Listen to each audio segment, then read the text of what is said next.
Hi guys and welcome. This is Jen Gaeta Siciliano, artist, memoir writer, bipolar psychiatric survivor, and your host of Not As Crazy As You Think podcast, the place that offers an alternative perspective on mental illness, highlighting creativity, non-conventional healing, and breaking on through to the other side.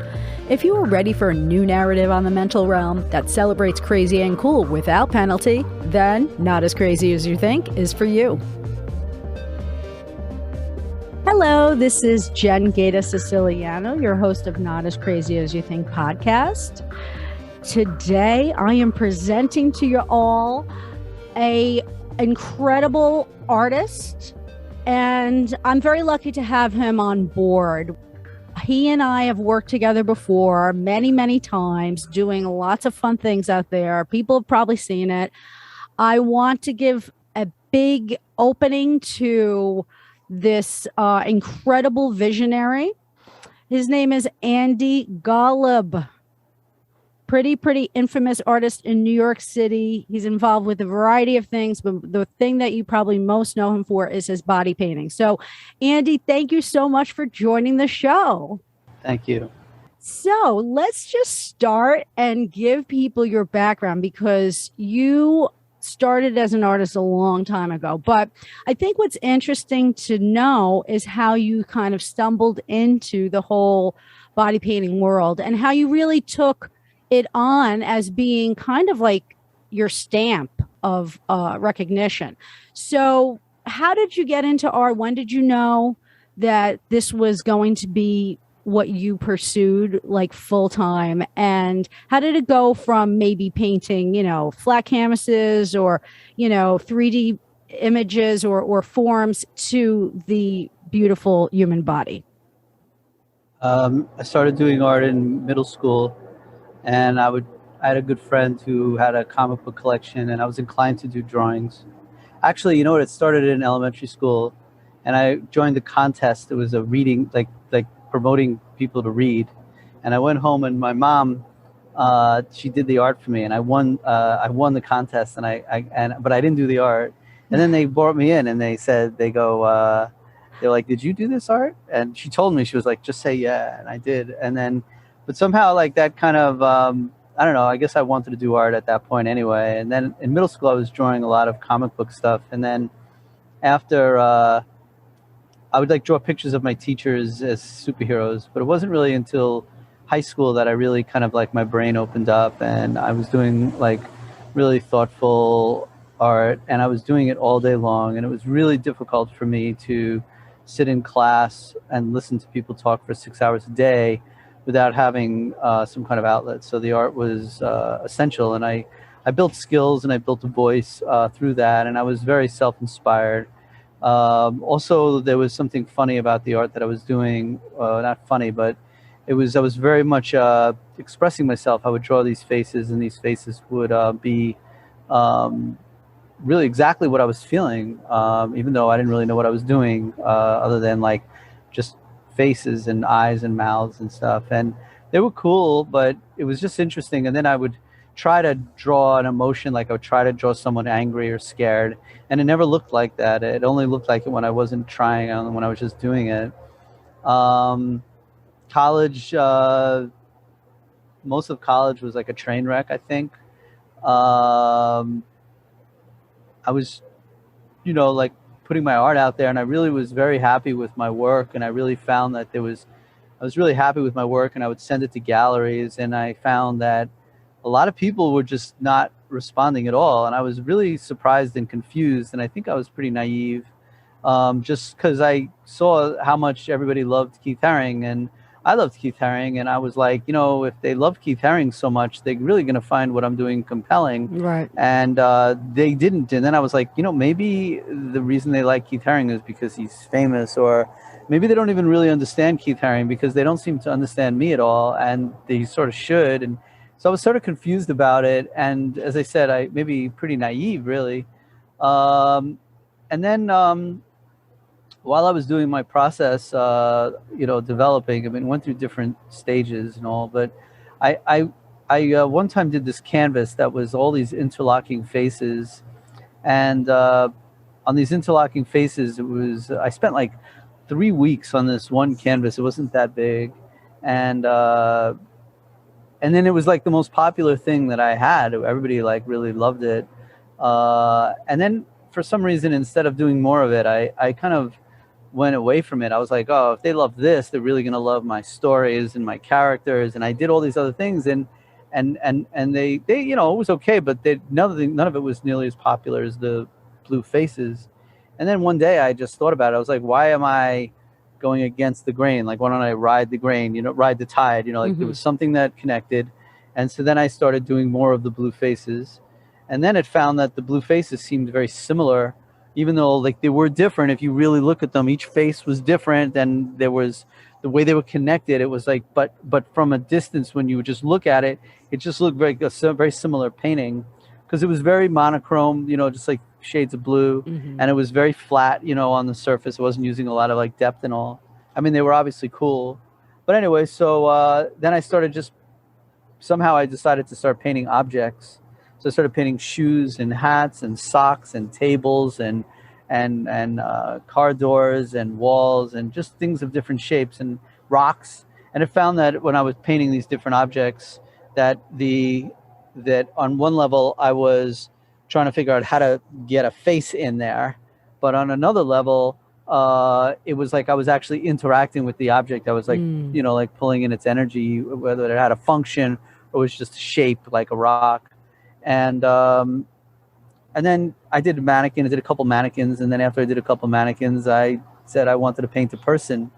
And it's funny because like I never even really knew that there was a body painting world, or body painting was a thing. Like I wasn't interested in that. It really wasn't that big when you started. It was just really surfacing. That may be true. I mean, they had the World Body Painting Festival, and Keith Haring did some body painting. And I mean, you're right though. I mean, it didn't seem like that big a thing. And so I was at Art Expo, 2007, I think. And so I was telling some guy, I want to do some body painting. And he's like, I know a model. Painted this girl wearing a bikini at Art Expo. And it was amazing how the transformation, but also like while she was walking around, like everybody was like following her around like the Pied Piper. I mean, she was pretty, but there was something really, and Art Expo now is like kind of more built up. Like at the time, like Art Expo was like, it was okay, but I don't know. It just wasn't that exciting an event. And what I did was the most exciting thing there. And I was like, this is interesting. So I decided I was going to do more of it. Started doing a bunch of them in the studio. And then I saw this one time where I did this really awesome painting, and the pictures sucked. And I was like, why do these pictures suck? Like I was like, why is that? It's such a good painting, And then I was like, what I really want to do is I really want to just take this and not do it for the photos, but do it in public. I want to just do it where people can just see the transformation that takes place. That was what was amazing to me. So I started doing that, and then actually hooked up with this guy who's he was a young guy, he was like just out of college, but he's a videographer, and he was good. And I was like, let's just shoot everywhere in the city. And so I have a shit ton of video of me painting. Oh, really? Early video? Really? Like a lot. Like, did you ever use it in any capacity, artistically? Not really. Really? Not really. A little bit here and there. Oh my gosh, it'd be fun to look at. Yeah, and some really really good paintings. And I was, as you might know, I mean, I talked a lot.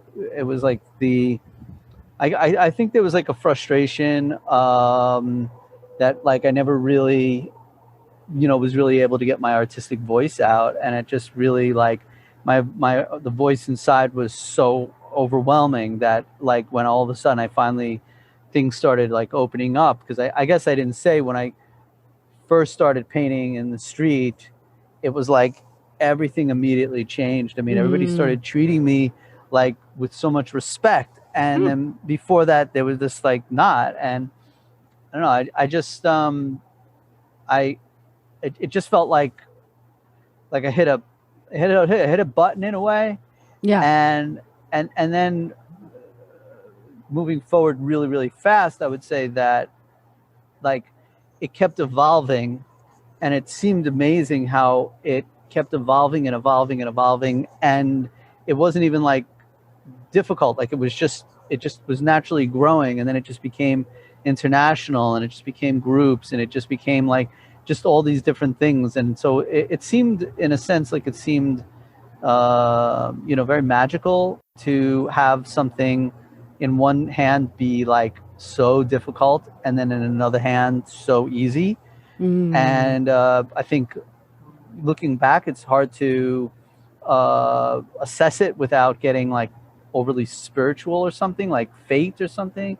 But I think that when life comes that way, then it does feel like there's another force, I guess, a little bit. Yeah. And you know what, to honor that is a beautiful thing, because you definitely were called into that role. I mean, we've discussed this before, and I want to bring it up because I think it's funny. When I first started getting into body painting, it was as an outgrowth after I was a face painter for a while, because I left teaching and I was at home with my son, and it was a perfect thing. And then I was going to these conventions, and oh, look at this, you can paint on a full body. I like that better because I was a painter, not just like I did it for money, what I was doing, but I wanted the canvas. So I probably got into it 3-4 years after you, but there was nobody taking these classes. And I was like, there's like 3 of us in here, and these guys are like, the world champions, like, how come no one's taken these classes? This is way before Skin Wars, is way before.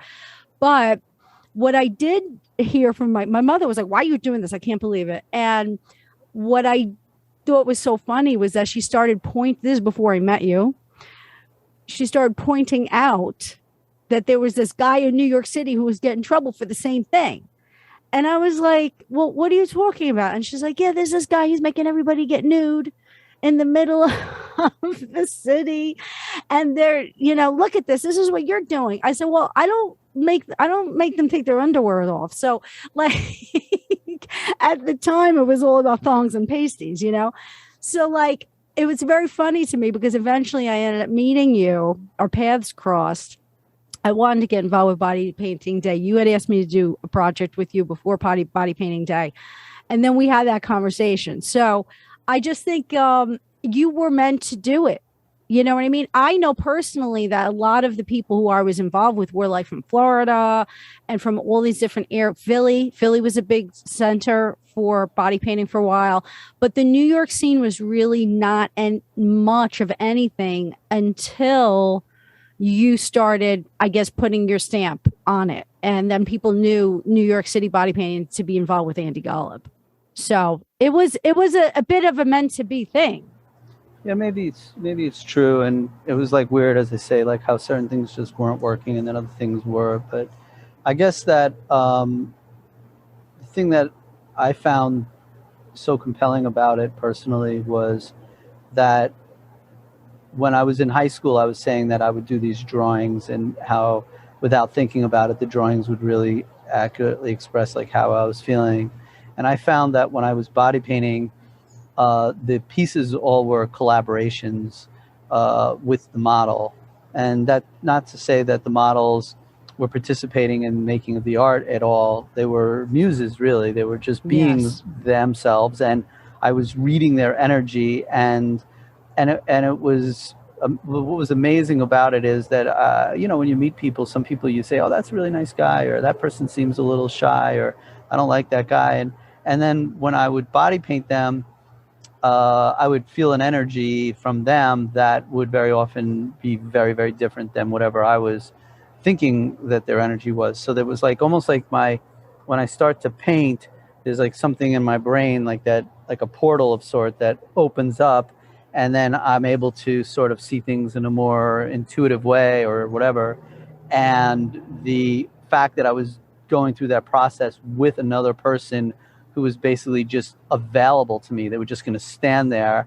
And I think the other aspect of it was that over a period of time, because a lot of people, they put up facades. I mean, I guess everybody puts up facades, but a lot of people put up tremendous facades. And when you're painting someone for over an hour, eventually they just get tired and they can't keep up the facade. And so then their energy just sort of bleeds through. And that's, I think, where the transformation takes place. And, you almost say they don't look like they looked when you first saw them. And they're now, their body language is not the same as it. And then you feel like all of a sudden, like you've kind of been through something, you have a little bit of a relationship or something. So it was just a lot of things that made the experience like very, very rich and fun, because I really liked the idea of reading people's energy.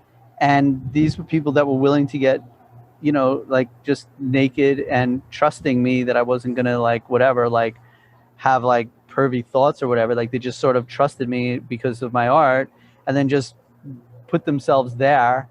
And then as I would paint, I would also, the thoughts in my head, I would just allow them to just sort of flow. And then the next thing I know, like we kind of landed in a place. And so that was very, that's the best part of the whole thing. The best part of the whole thing, whether I'm known or a reputation or whatever, you know, or money or whatever, you know, it's like, it's just that I've been able to connect with people in a way that is very intimate, very genuine, and penetrates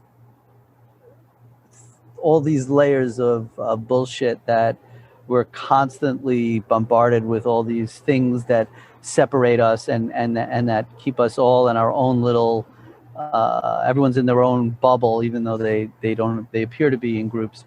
And this just sort of it just very easily just breaks through all that. And I mean, I couldn't stay still with it. I always wanted to take it to another level. Yeah. So how did you eventually take it from this one-on-one exchange where, you know, you were reading energy and developing these cool pieces of art on the street, to it getting more and more of a, I guess, event sort of energy where you got a lot of people involved? I know that Body Painting Day is now going on to its what year? 8th year? Ninth year. So it's been almost a decade you've been doing this, and it's still going strong. Like, when did that whole body painting thing become the yearly thing that everyone looked forward to? Because a lot of people I know when, you know, we're out there and we're painting and everything, and people, you know, they might do it one time and then they're like, oh my gosh, Body Painting Day. There's this thing called Body Painting Day. I want to be involved with that. Like, they see it as a kind of cathartic event. You know, it's a way for them to be a part of this art happening. How did you stumble upon making that a reality for these people? I started body painting, I guess, out in the street in 2008 or 9 or something like that. And I was getting harassed by the cops quite a bit when I was doing it in Times Square, when Times Square became a pedestrian plaza. And then I saw photos in the newspaper of everybody in lounge chairs at Times Square, and I was like, oh, I want to paint there. And I painted a guy and a girl, and they were wearing bottoms for sure. And but the cops gave me a big hard time. And then I called Ron Kuby, who was at the time, he was on the radio all the time, Curtis and Kuby. And I was a fan of his, and he's a famous civil liberties lawyer in New York. And he agreed to represent me for free. And then he told me that it's full nudity is actually legal. And he wrote a letter to the city saying, don't mess with my client or we're going to sue you and all this kind of thing. Not in that language. And so then I started doing it in the street. And I would say like 1 out of every 2 times, or maybe 1 out of every 3 times I would paint in the city, I would get in press somewhere. Like, I was just constantly getting in the press. And I would say I was also constantly getting harassed by police. So it was pretty intense. And so after I saw, so we were all arrested, and then everybody was you know, charges were dropped. A couple models sued the city and made money. They officially announced that I'm allowed to paint in public, you know, that it's legal. And then people started calling me saying they wanted to paint with me.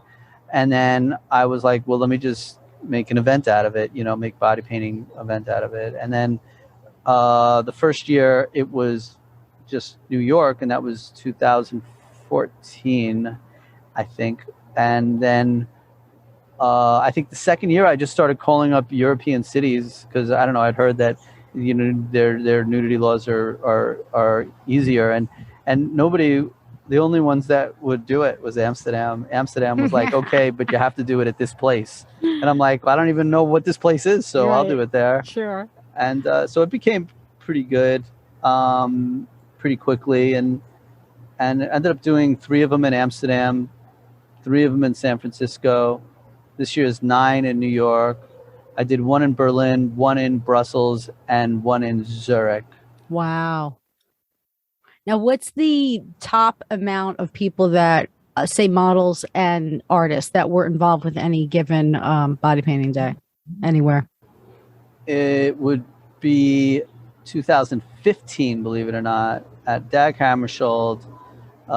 Craig Tracy was definitely telling a lot of people about it, so a lot of the people from the body painting world came. At the time I was working with Young Naturists, so they were bringing a lot of models, so everything was sort of lined up. And that year I had 70 artists and 90 models. Wow. And yeah, it was, and the art, and a lot of the art was, really, really strong because it involved so many like professional body painters or people that were, doing body painting already. Yeah. They were doing it and all. So, I mean, it was a heavy lift. I mean, don't get me wrong, but I find with myself that I really don't want to stay in one place too long. And I think having done the type of work that I did, which is so, I don't know, the word that pops into my head is cutting edge, but no, the more fair word is dynamic.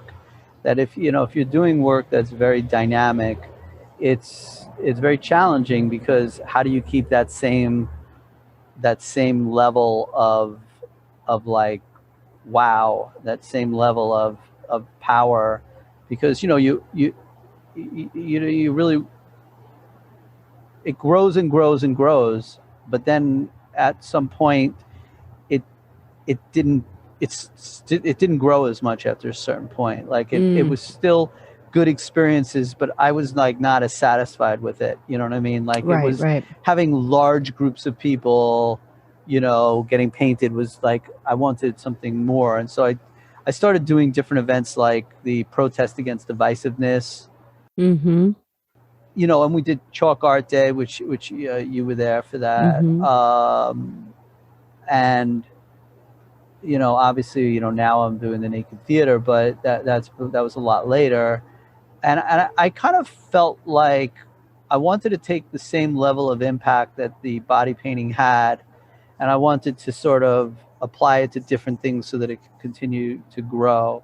So let's talk about for a second, like in your choosing to go in different directions, you ended up at some point, right, establishing a nonprofit, Human Connection Arts, which then allowed you to kind of create more opportunities for, I guess, art happenings. So tell us a little bit about when you started, focusing your energy on like this nonprofit approach, what your message was overall, and what was it that you were trying to create on a larger level, on a higher level, outside of just the art?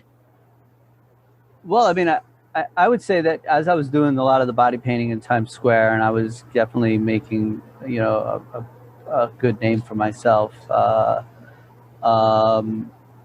increasingly people were saying that it was a stunt. Increasingly people were saying that like I was just an artist who's trying to get attention. And I really didn't feel that way. I felt like I was trying to make an impact. Right. And so that was actually the inspiration for me to start a nonprofit. I was like, I'm not this artist who's trying to use this attention to sell his art. In fact, I don't even really want to sell my art.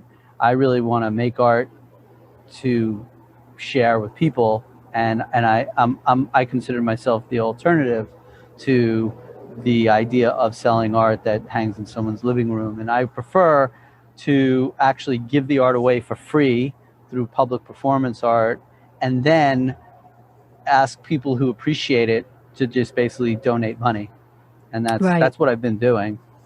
And maybe I should try to sell the art because I have some I have some strong pieces, especially the human canvas stuff. But and if somebody else wanted to do it, I'd be fine with it. But it's not that's not like where that's not where my energy's at, and I'm able to sustain. My life is sustainable doing it the way I'm doing it. Right. So I started Human Connection Arts because I wanted to make a statement that, and it's a funny statement in a way because like painting naked people is a charity. And it is a charity because people are empowered by it. People that are getting painted are empowered by it, and people that see it, their minds are expanded of what art could be and what the public space can be, and what the role of how we connect with each other, could be. And I think it's I don't know. I mean, I can't say how everybody processes it, but I can say that I believe in it as much as anything else. And so the being a nonprofit, I guess, maybe made that statement. It's hard for me to really know how everybody processes it, but a lot of people, some people it's on their bucket list, like you say, they really want to do it, and then some people they need to do it more and more. I guess like for me, like as time went on and as I did projects like like Body Notes or the Protest Against Divisiveness, it felt like I kind of entered a different realm that is I'll just say it this way, like when an artist makes a painting, now different artists paint for different reasons in different ways, but from my point of view, when an artist makes a painting, their awareness of what the painting really means is not that high, because they're not really thinking. With some people, of course, they plan it out and they go, I want to make a painting of this, and it's like a statement, but I don't really think of that as art. I think when an artist makes a painting, they feel something, and then they're like in this heightened level where they're just making art, and all of these ideas are manifesting in this other way. And that's why there's a universal kind of quality to art. And that's why art can be so impactful, because I can paint a picture of a horse and it's not really a horse. It looks like a horse, but it's actually could be a whole idea of all the struggles or the inspirations that I'm living with. And it manifests in a different way, like the way a dream manifests in a different way. So it brings like that whole other world, you can call it subconscious or spiritual, it brings that whole other world into this reality. And it's especially significant or important or impactful in a world that's so literal, where it's like, how much money are you making, and how fast is your car, and how big's your house, and all these, like, everything is so like literal. And now all of a sudden you're doing something that's, anyway. So when I did something like Protest Against Divisiveness, in a way, it's like a little bit of a dangerous thing, because it started to bring some of the literal into these art performances. And I would just watch the news, and I would, not that I watch the news that much, but you could see what's going on around us. And now the divisiveness of 3 years ago, when we did the Protest Against Divisiveness, is like a pebble compared to the divisiveness that's on now. Imagine what it's going to be like in 3 years. I predict a shit show. And I looked at it and I go, the problem, and people are protesting all the time.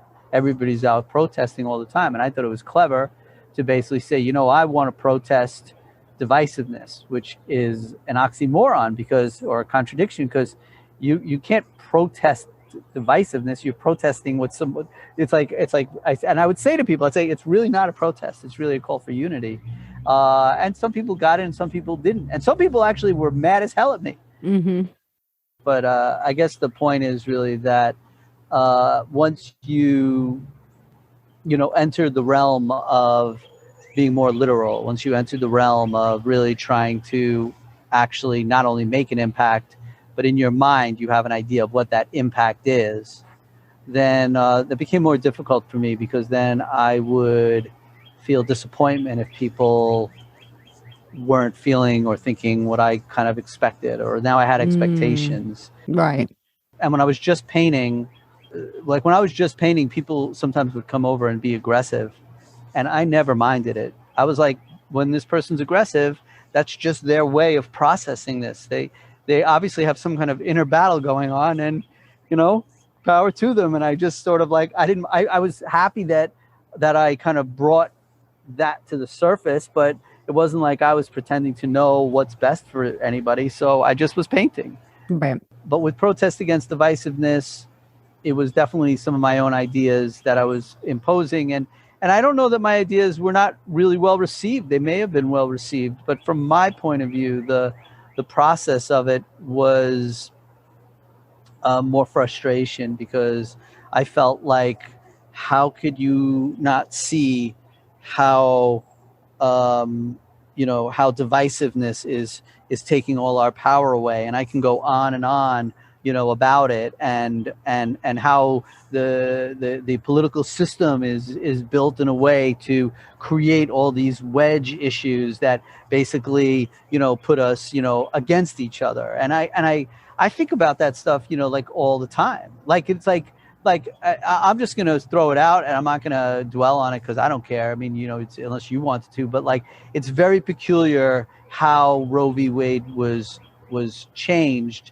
when it was changed. Like, why now? Why not a year ago? Why not 2 years ago? I mean, the Supreme Court had the same makeup they had when Trump was president. Why didn't they do it then? Why now? I just want to know, because I think it's planned on to get the kind of, there's obviously plans. I mean, people are making plans all the time. I'm sorry.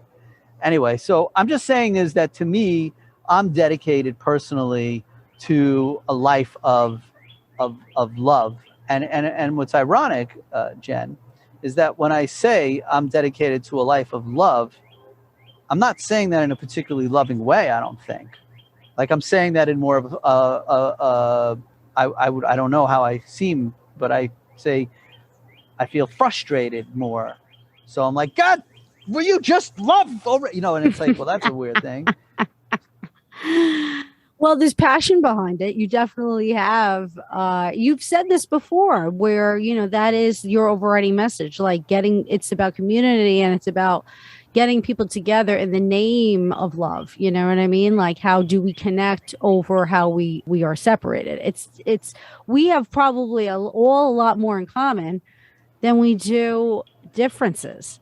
So I think that that's very apparent. I know when I've been involved with all your different events, it's you always feel the similarities, especially when people are standing around naked, because they're just so stripped down to nothing. So all of those things that keep us in our packaging, like, oh, I'm in this group, I am, I identify with these people, or this is how I self-identify, or all of those things are just like withered away, because everybody's just got the same things, underneath all the clothes, we're just fragile human beings. You know what I mean?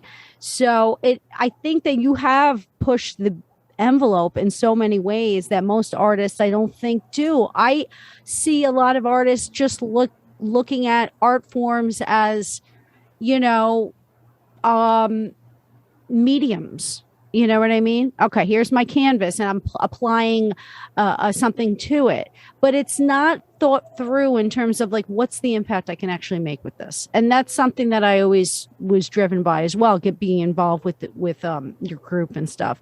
I did want to talk about your next endeavor, which is going on currently. You've had 2 now, and I think it falls into this need for you to make more of an impact, deliver more of a message, communicate more of yourself and your overall view of things, because there's a lot more. Well, whenever you're dealing with language over just visual art, which theater is, you're involved now with this theater, this project of yours, Naked Theater. Now, the first one that you did was kind of like putting it out there for the first time. This last one that you were involved with, this production, was I guess subtitled Freedom Dance, which was really interesting because you definitely incorporated a lot of dance in the piece. So there's dance, there's discussions, there's audience interaction, there's I know I had come from a theater background, so I know it very much reminds me of the spirit of a chorus line, which is, a new avenue for you in terms of expression. So how did you decide to get involved with naked theater? What is it becoming? Is it going to be a third? What's your view on that whole scene? Oh, thank you.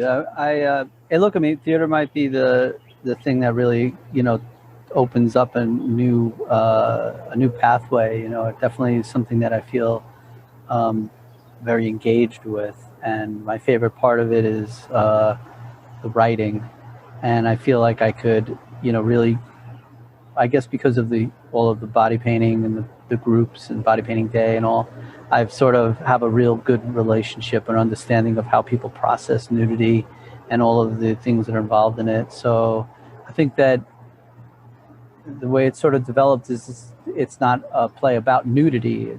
It's a play about life, but has nudity in it so that we are all vulnerable, and we're sort of taking this whole thing into a realm where people, as I said before, like they don't really carry a lot of these preconceived ideas, into it, because there's everything about it is sort of different than what people are expecting and what they're used to. And so they have to just be able to make themselves vulnerable in order to process it all.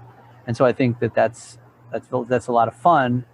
And the first show was called Who Are You? I intentionally simplified the show as much as possible. I just wanted to make it where I just didn't know if people were gonna be able to process it. And one of the things that I'd learned, because I don't really have any experience in theater, that when people go to the theater, they kind of are they're prepared to process things in a deeper way than they are when they're walking around the street. So I was sort of, my expectations was basically on people that are experiencing our events in the street, where they're just like, what's this? But here, like, they're kind of like saying, well, like, I'm going to be open to what things are. And I was like, wow, they really understood I mean, I can call them jokes, but I didn't write them as jokes. They were laughing at it, but they were understanding all the ironies that I was referring to. And I was like, wow, okay, I could take this to another level. And then in the second show, which was called Freedom Dance, which is really, even though, I mean, it's not an inappropriate title, but the show is really about rebirth.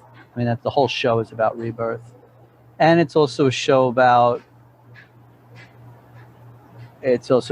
love, and the infinity of love, I guess. But in any case, I was much more ambitious with the second show, and I've already written so much that I can at least make a few more shows with just the stuff that I've written. I guess people would know that the way I write these shows is it's a series of scenes that are individual scenes that work independently, but that take the whole thing into the whole show into a place. It lands somewhere. And the third show, and which I'm gonna try to do in probably October, I have a name, but I don't know if it's gonna be, because I didn't write it. I have a lot of scenes for it, but the name that I came up with, which may or may not stick, is Sexuality in America. I think it's sort of like, in some ways, in the world we're living in, I don't want to say this completely, but I think sexuality is the elephant in the room.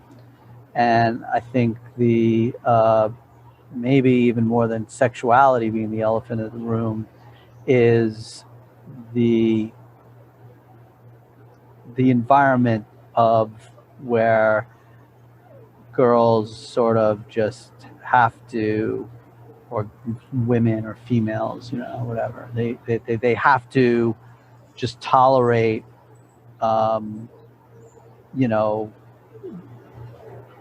being, I don't know if objectified is the right word, but just sort of being looked at in a way that's not really seeing them as like, fellow human beings. Like there's a, it's women suffer from it, but we all suffer from it. Like the role of, I'm not saying it pretty clunky, but that's okay. The role of the female point of view, feminine energy, if you will, is like very necessary, and we're very deficient in that. So if you walk around and you don't have any vitamin C, you're going to have problems, and we all have problems. And the role of females being at their rightful place, if you will, based on our evolutionary genetics, would it would be a world much more filled with love and cooperation, and much less a world filled with aggression and competition. And I would say that I think that if it was imbalanced the other way, it would be a problem too. But so I'm not thinking like that we need to get rid of competition, because we it's not just that we got here because we're able to dominate our environment, and dominate's a weird word, but that but the male energy is just as important as the female, but the female energy is just as important as the male. And we live in an environment where there's deficient in the female, and the females are being rewarded by being masculine today. So but they're still female, so they're suffering, because then they have like this whatever this, there's a word for it, where people are not connected with themselves, right. And it circles around, and there's whatever, it just is what it is. And it seems to me that we did a survey after the last body painting day, because this subject came up in a different way. And I was like, I wanted to know how girls, I say girls, and maybe people don't like the word, but like how females at Body Painting Day were experiencing things, and the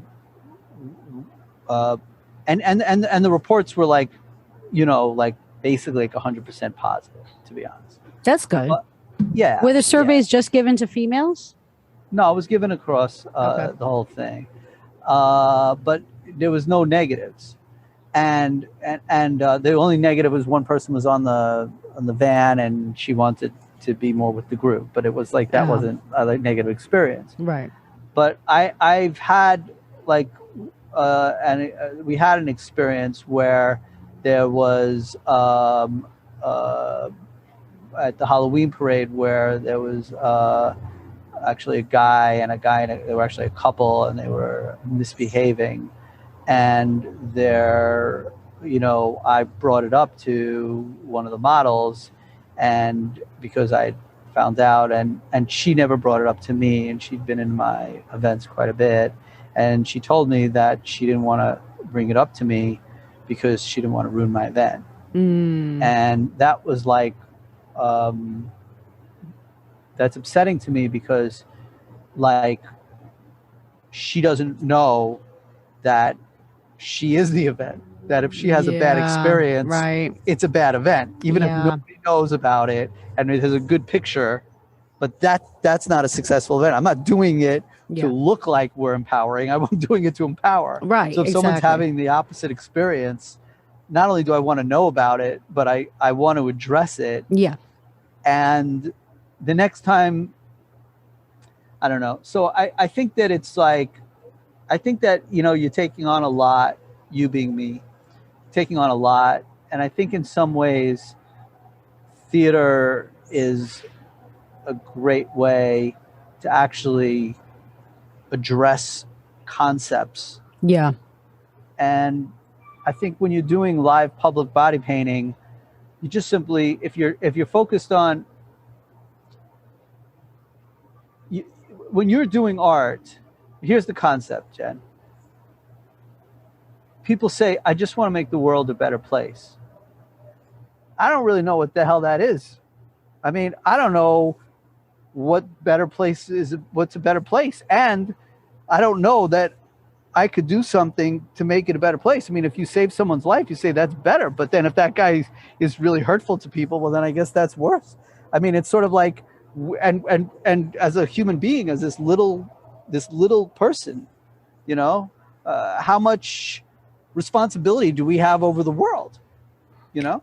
I think the way to make a better place as an artist is to really just get in touch with who you are and express yourself, which you've always been able to do. So that to you might seem like whatever, but I know, for instance, when I was strung out on the antipsychotics and I wasn't able to paint that I went to school for, you know, that was devastating. And I knew I wasn't contributing at all to what my code, my DNA had created within me to contribute. So, you know, I do believe one of the successes behind your efforts in the art community is to bring people together with that message, because I don't know how I'm in the schools again, as you know, teaching the kids art.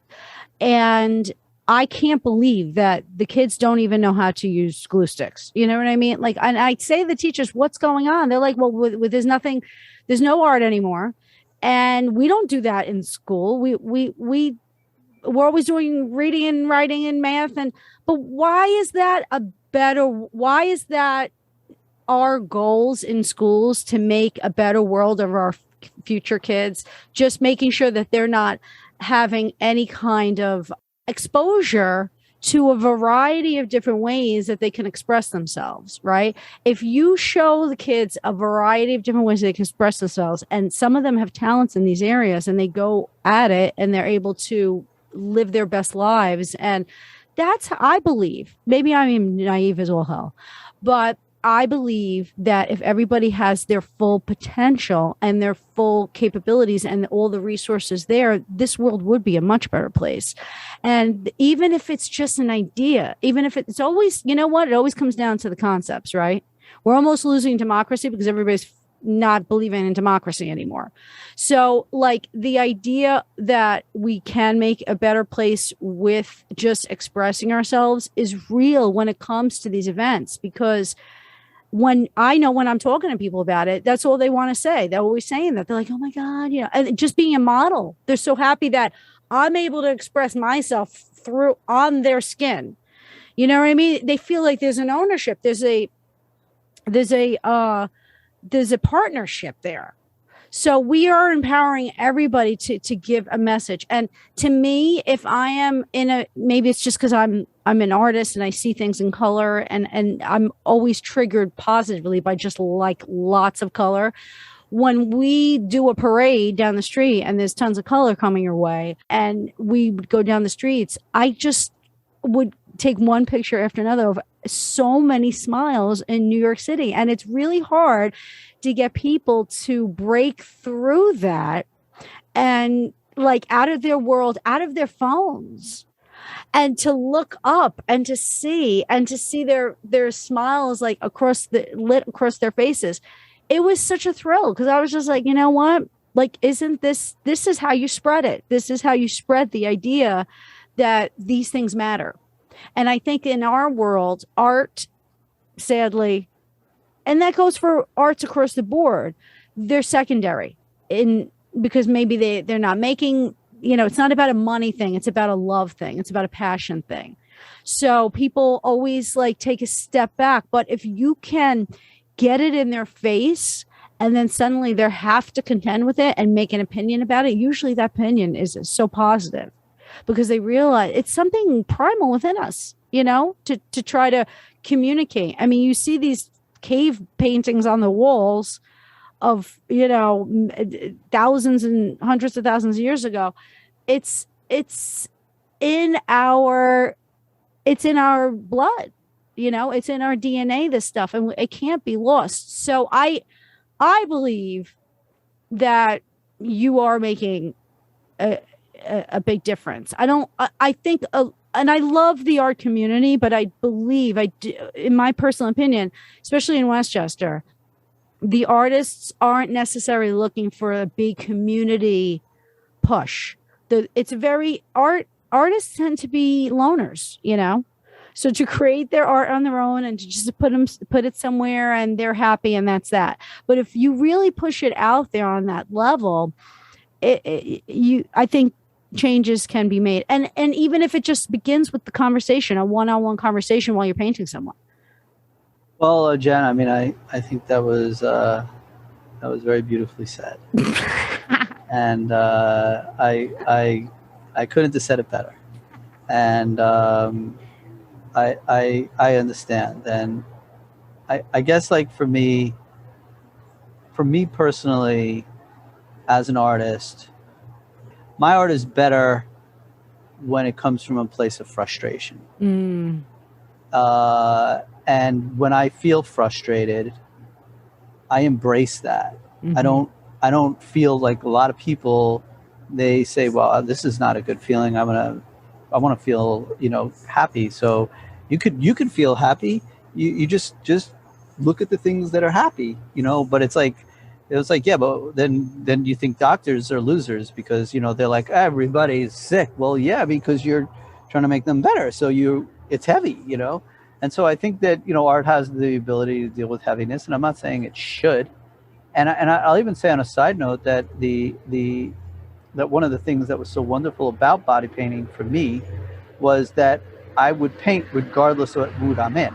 Because you schedule a painting, you don't know whether this is going to be your I got like 7 or 12 different moods, and then you just painting in all of them because you're just scheduling them and you're coming in and you're painting, and so you're sort of, and that's a wonderful thing because my general thing is sometimes stuff piles up, and then in my head or my heart, and then I write a whole bunch of poems, or I'll do a huge number of drawings, and I don't try to resist feeling frustrated. I'm like, let it percolate and ferment and go. But to your point, and I know it's true what you said. The live body painting in the public streets, it was, it's like a miracle in a way. It's too beautiful. It imposes love on people. It imposes freedom on people. And it like says, I'm a badass for the sake of human connection. Like, yeah, that's, and so people are like, hey, wow, that's kind of pretty, and so like, and so you're not doing it with a negative intent. It seems that a lot of people that do public art, and stuff, it's very often, there's a fuck you in there. There's like an antagonistic kind of thing. And this sort of it rides the line between those two things. So I totally agree with you. And the experience as being the one who kind of did it is like, maybe it's my mood right now, but like, I don't know, staying in the same place is, it's just not me. Like, I just want to do the next thing. And that's why, I kept doing these different things. And I think that those things have sort of a magic, to them. I think the Naked Theater has a magic to it because of the fact that I'm able to be so articulate, and I'm able to use the bodies and colors and just represent the world to people with this other layer, the nudity, but the component that it just could never have is guerrilla style art in the middle of Times Square, and tourists going to the Disney store and going to a Broadway show and having to suddenly process this and like, I guess in New York, but it's sort of, and that's why it was all over the news for so long when I was doing it. And I told Carol, my wife, I told her, I said about a year ago, I said, when I die, they're going to there's going to be my, my, what is it, gravestone? Mm-hmm. It's going to say, here lies Andy Golub. Here lies Andy Golub. He painted naked people in Times Square. And I'm like, I know that. And I'm good with that. Yeah. And she said, that's not necessarily true. And I'm like, I don't want to compete with myself. I'm comfortable feeling that was so magical, that the other things that I did, not that they weren't good or not that they weren't important, but that I'm not trying to compete with that. I'm not trying to make the next body painting day, the next human connection arts. This thing, there was something just very magical about the way it sort of just from the get-go, it just came to life and just kept moving and changing and morphing and just and all in a beautiful, wonderful, growing, positive, colorful way. And so I'm blessed. Especially as an artist, the idea that you can have individual impact and social impact through your art. I feel like in some ways I'm playing on borrowed time right now, because I accomplished so much in that way, and I'm so blessed by that. But here I am, and I'm not, I'm not done, and I'm not old, so I'm gonna keep doing stuff. Yeah. And so I guess that like the way that life is that you walk around and your heart is as open as it is whenever it is, and as closed as it is whenever it is. And maybe it changes situation but I find that very often my heart is very open. And because my heart is very open, all the all the negative energy that is around it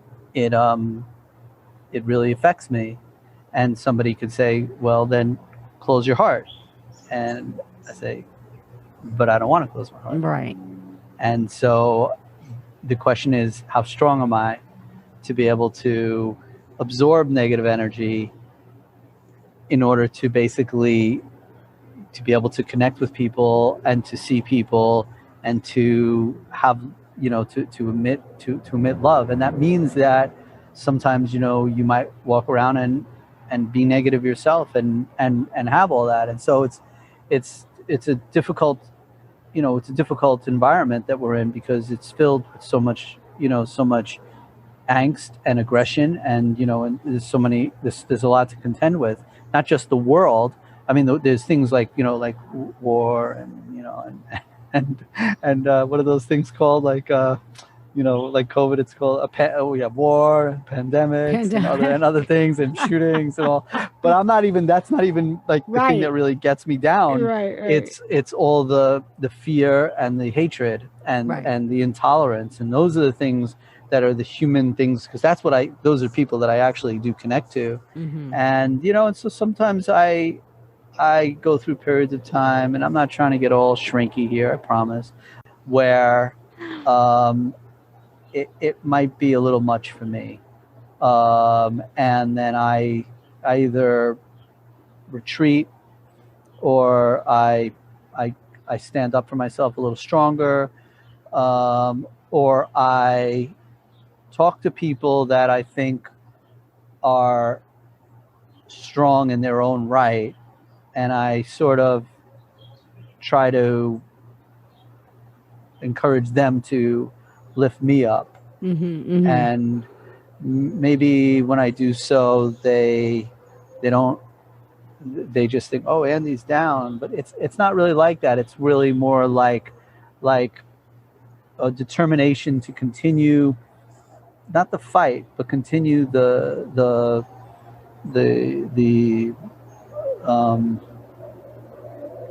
I don't know the right words. It's funny, I can't think of the word. It's not a fight, but to continue to go out into the world and to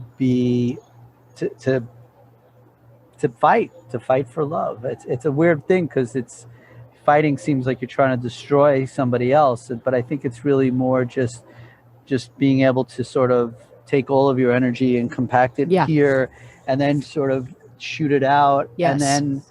And then there are times when you do that where either the right people or the wrong people say the wrong things or do the wrong things, or that I'm processing it in a way that becomes particularly impactful to me.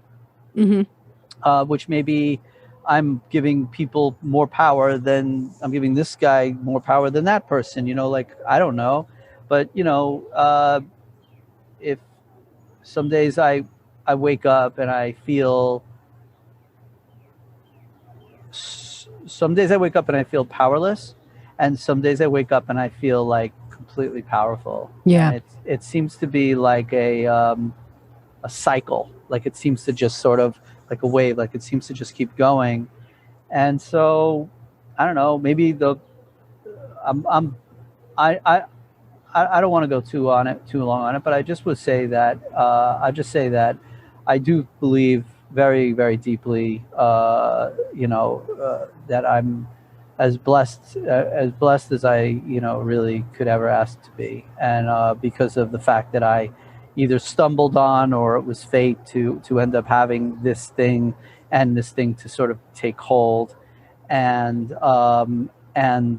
it's something that probably is a great thing, but maybe it's not, but that I'm not satisfied with that. Like I'm not really just trying to just go back into Times Square and just keep painting people. I mean, I like doing it, but it's like I gotta take the next thing on. Yeah. And with the Naked Theater, taking on the role of sexuality it could be other things. It doesn't have to be that. It just seems like that is such a dominant. To me, it feels like that's where, if it's not the source, it's very, very close to the source of all the things. It's just like exploitation, and it's we all suffer. So I think that would be something, but it's like that seems like that's a hard battle, because that stuff's pretty deep. Well, I'm going to say a few things. Okay. So like, yeah, totally. It's a totally hard battle, but I think it's wonderful that you're taking it on, because it's definitely opening up the floodgates. Like, why not? Right.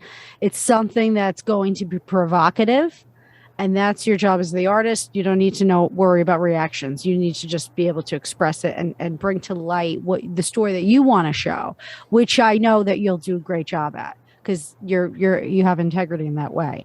Also, I want to just point out, and it's so important, I loved how you really shared your process of going in and out of these, I guess, ups and downs with feeling, as you say, one day powerless, the next day powerful.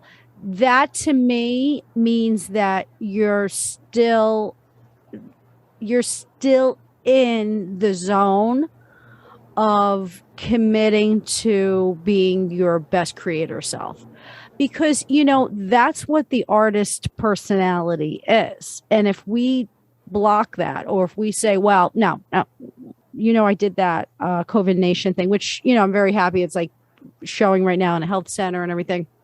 And I was during COVID, I didn't have the same thing where I wanted to be around people. I wanted to be completely secluded. I didn't want to die, and I had my son, and that's all I thought about. So I just was like, okay, I'm going to be painting in my house. But the thing is, I remember that time period because it was so volatile, and I wanted so much to express myself that I poured everything out. And it was this constant daily, like, feeling like completely overwhelmed with these feelings, and then just getting it all out, and just not knowing if it was going to resonate, and not giving a shit, because it was about what I needed to express. And you never really know what the impact is going to be, right? But knowing that you're just being true to the process. So in the end, it ended up like rounding itself out, and I loved the end results. But I remember going through it. It took me a year to complete those paintings, and it was just such a like cathartic and painful experience, because I was like, I can't communicate it unless I get it down in these symbols. Like, this is my obligation to myself.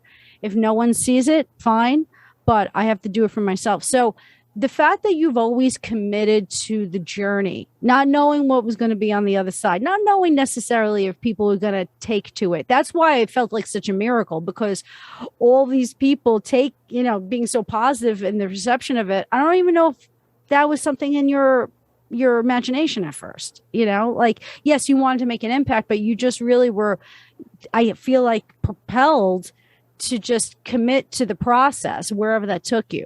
So this new process with the theater, and it taking you into this realm of a very hot topic of sexuality, I send you luck.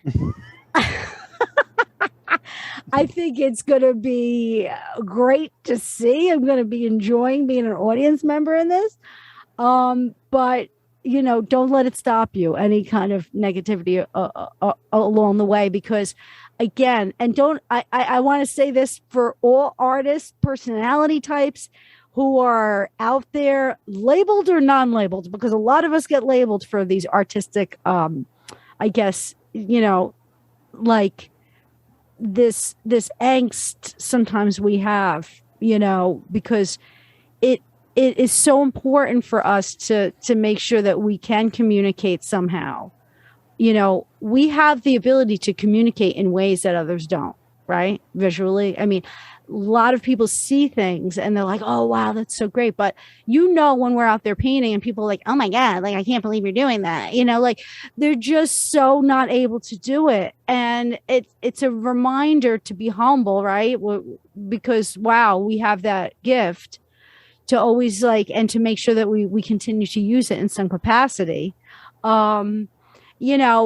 It's going to be with the ups and downs of those days, and there's no apologies that artists should feel that they need to make, as long as we, try to, naturally in the process, make sure that the people around us are, somewhat